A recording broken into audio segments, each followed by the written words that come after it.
Ini adalah awal musim panas, periode yang selalu kami tunggu-tunggu setiap tahun, Julian dan saya. Pikiran untuk meninggalkan kota, meninggalkan kebisingan lalu lintas dan rutinitas sehari-hari selalu membuat kami penuh semangat. Namun kali ini ada sesuatu yang terasa berbeda. Kami memilih sebuah tempat pantai yang tenang, salah satu dari pantai di mana waktu seolah berjalan lebih lambat. Udara berbau asin, dan suara burung camar menyambut setiap bangun tidur kami. Julian, seperti biasa, membawa banyak buku. Sementara saya bermimpi tentang berjalan-jalan panjang dan percakapan tanpa henti di bawah langit yang dipenuhi bintang. Namun, mimpi-mimpi itu segera hancur karena kenyataan. Sejak hari pertama, Julian tampak jauh, hampir tak terjangkau. Ia menghabiskan berjam-jam terpaku pada teleponnya, membalas email pekerjaan, atau membaca artikel berita yang tampaknya lebih menarik daripada apapun yang saya katakan padanya. Setiap usaha saya untuk mengajaknya beraktivitas berakhir dengan senyum biasa dan kalimat samar. "Kamu pergi saja, aku tetap di sini." Perasaan tidak terlihat itu mulai membebani saya. Saya tidak datang ke sini untuk merasa kesepian. Jadi, suatu pagi saya memutuskan untuk berjalan-jalan panjang di pantai. Berharap alam bisa menenangkan kegelisahan dalam pikiran saya. Matahari sudah tinggi dan pasir yang hangat di bawah kaki telanjang saya adalah satu-satunya kenyamanan nyata yang saya rasakan saat itu. Saat berjalan, tenggelam dalam pikiran saya menyadari dua pria yang duduk tidak jauh dari payung kami. Mereka muda, atletis, dan memiliki aura santai seperti orang yang tidak memiliki kekhawatiran dunia. Mata mereka bertemu dengan mata saya, dan sejenak saya merasakan sesuatu yang sudah lama tidak saya rasakan. Perhatian. Salah satu dari mereka, yang lebih tinggi dan berkulit gelap, tersenyum ke arah saya. Saya merasa pipi saya memerah, terkejut dengan reaksi saya sendiri. Saya tidak pernah berpikir bahwa sebuah tatapan bisa membuat saya merasa begitu hidup, begitu diinginkan. Julian, seperti biasa, tenggelam dalam bukunya, tidak tahu apa-apa. Saya memutuskan untuk kembali ke payung, tetapi dengan langkah lebih lambat, tanpa sadar berharap agar kedua pria itu terus menatap saya. Dan memang demikian. Ketika saya sampai, Julian sedikit mengangkat pandangannya untuk menyapa saya, lalu langsung kembali ke bacaannya. Rasanya seperti saya hanyalah bayangan, sosok yang tidak layak mendapatkan perhatiannya. Keesokan harinya, kedua pria itu masih di sana. Kali ini mereka tidak hanya menatap saya. Yang lebih tinggi berdiri dan mendekat dengan senyuman yang menawan. "Hai," katanya santai. "Sepertinya kamu bosan. Mau main voli?" Saya terdiam sesaat. Saya tidak mengharapkan pendekatan yang begitu langsung.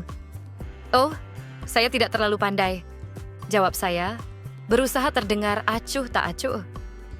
"Yang penting bersenang-senang, bukan menang," katanya, senyum penuh pengertian. Saya menoleh ke arah Julian, berharap ada reaksi yang tentu saja tidak datang. Saya memutuskan untuk menerima ajakannya. "Baiklah, tapi jangan menertawakanku kalau aku salah. Permainan itu ternyata lebih menyenangkan daripada yang saya bayangkan." Antonio, yang lebih tinggi, penuh energi, sementara temannya, Tommaso, lebih pendiam tapi sama menariknya.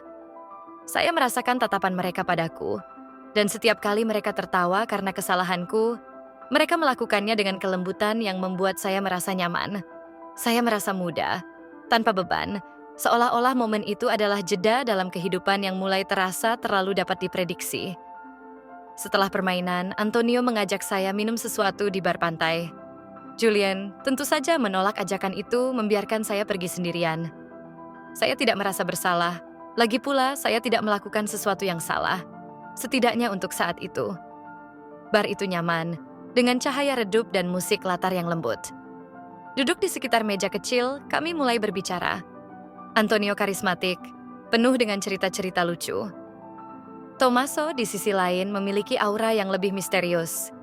Ketika dia berbicara, dia menggunakan sedikit kata-kata, tetapi setiap kalimat terasa penuh makna. Pada suatu titik, Antonio mendekat sedikit terlalu jauh menyentuh tangan saya. Saya terdiam sesaat, tetapi tidak menariknya. "Kamu benar-benar istimewa," katanya pelan.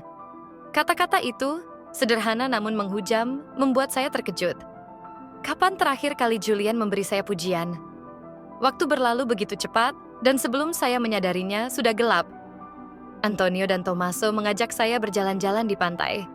Laut yang diterangi cahaya bulan menciptakan suasana yang hampir magis. Saya merasa jantung saya berdetak lebih cepat setiap langkah yang diambil. Kami berjalan sampai ke tempat yang lebih terpencil, di mana ombak menyentuh pantai dengan lembut. Antonio berhenti dan menatap mata saya. "Bolehkah saya mengatakan sesuatu?" Tanyanya dengan nada serius. Saya mengangguk, tidak mampu berkata apa-apa. Saya rasa saya belum pernah bertemu wanita seperti kamu. Sebelum saya bisa menjawab, dia mendekat dan menciumnya. Ciuman itu manis, intens, dan saat itu saya melupakan semuanya. Julian, hidup saya, konsekuensinya. Yang saya rasakan hanya kehangatan bibirnya dan detak jantung saya yang cepat. Tommaso mendekat, menatap saya dengan mata yang dalam dan tajam. Rasanya seperti dia sedang membaca saya.